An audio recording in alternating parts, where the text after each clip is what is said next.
You gotta get the pulpit. You gotta get the pulpit. No, I hate that. We know how it's built. We're not going. We'll get going because we have a lot of questions. Okay, let's start with questions, Rich. No.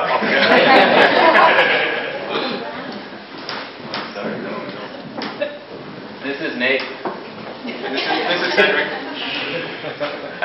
Thanks for coming. I'm going to go to bed now. I'd like to reiterate all the thanks that Helen gave for everybody. We've had more help on this project than I think any other project, or every other project combined. So I'd like to give a round of applause.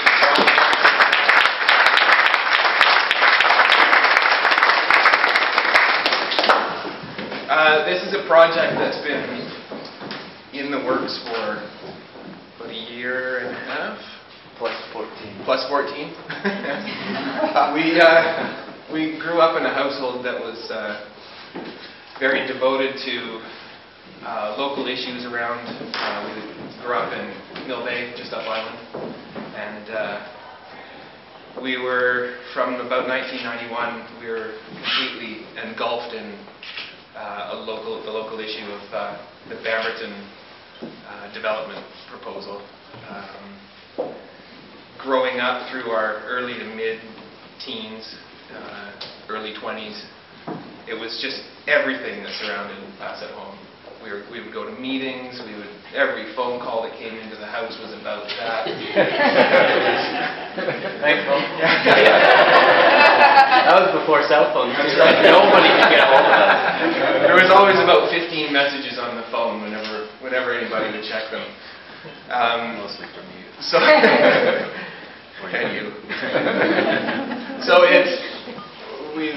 we've known really, I think, ever since then that we've had to do something with this information. There's just absolutely a lifetime of information that's been gathered. So our research, typically don't do too much research into something because we're not attempting to illustrate a story.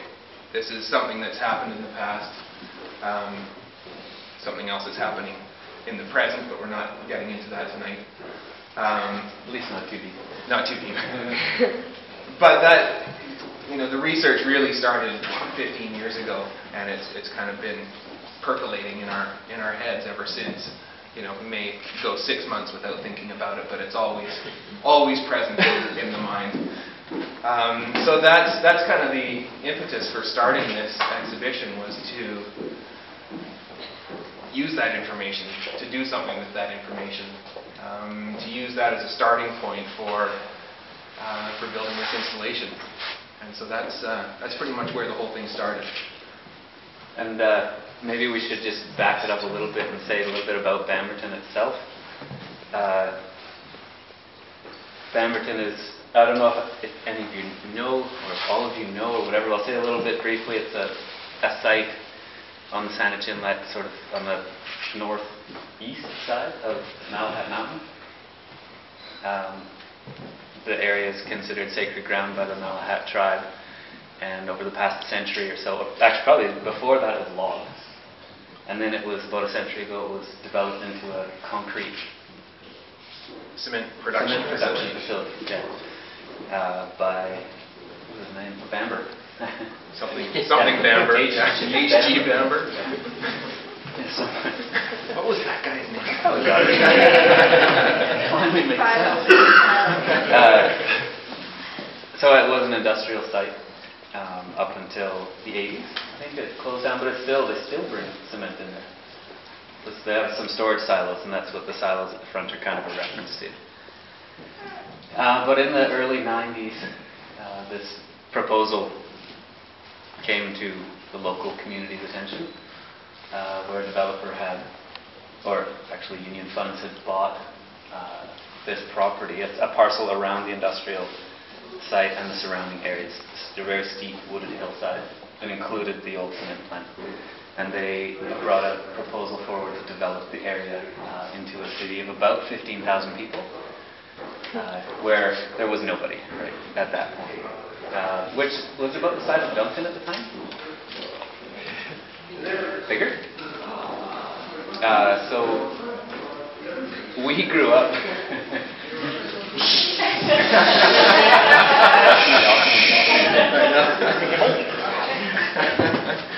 So we grew up with this proposal in sort of our teenage years. It started coming out, like it looked really good at the time. It was sort of this utopian talk. There was a lot of talk of sustainability and a community where people would be able to live and work. Not a bedroom community for Victoria. And it sort of, as it went on and on, it sounded really good at first. Like they're going to put tennis courts down there and stuff. Which is cool. That was a selling feature for us. Perfect, we'll take one. Hey, you guys could have had a job there, Marge. Maybe. I remember you talking about that once. They were going to put tennis courts down there. And actually, it was soon after that things started to sound a little bit strange. And it was over a period of a year or 2 years, it started coming out. There's all kinds of strange things going on. And our parents and some local politicians, troublemakers, concerned citizens started asking questions, and that's where things started to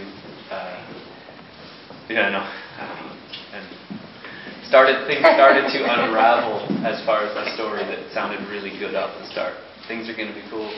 Progress is going to happen. It's going to take our backwoods community into a new place. So over the next 6 years or so, before the proposal was scrapped for that period, it was a huge part of our lives and a huge part of the community. A very divisive issue in the community. Sometimes deliberately so. And so what we decided to do is playing in the back of our minds that it affected so much of this sort of pivotal moment in our lives that we have to deal with it at some point. And so we decided this was a good opportunity. And that is where this work originated. And so as Nate said, it's the spot where we started off from to produce the work. We weren't intending to illustrate the Bamberton thing. We did borrow some architectural elements like the silos out front, and this little shed is modeled on the manager's house. It's down at Bamberton right now. Looks a little different. It's a little different. We forgot to put our window in. It's quite short.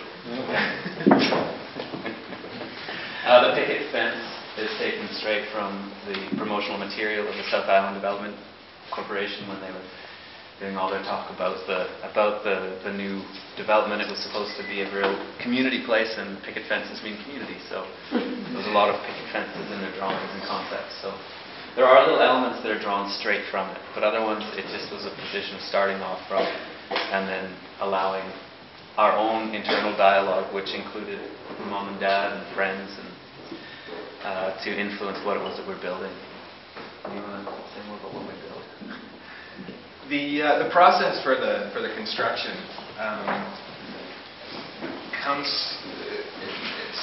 it varies in where it comes from.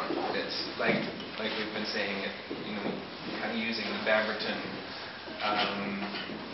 development as a jumping off point, and then there's a lot of the different elements come out in just a way of we're doing a lot of speaking, talking with one another, and we're working on something. We're building something and talking about something else, and somebody gets an idea of something that has been tweaked by something we said a while ago. And so this construction is basically just a hashing out of those ideas. It's we'll start with one thing and we'll start building something and it'll turn into something different. So it's a I don't know if I like the term, but it's an organic process where things are ever changing. We'll build something and up until the opening, yeah.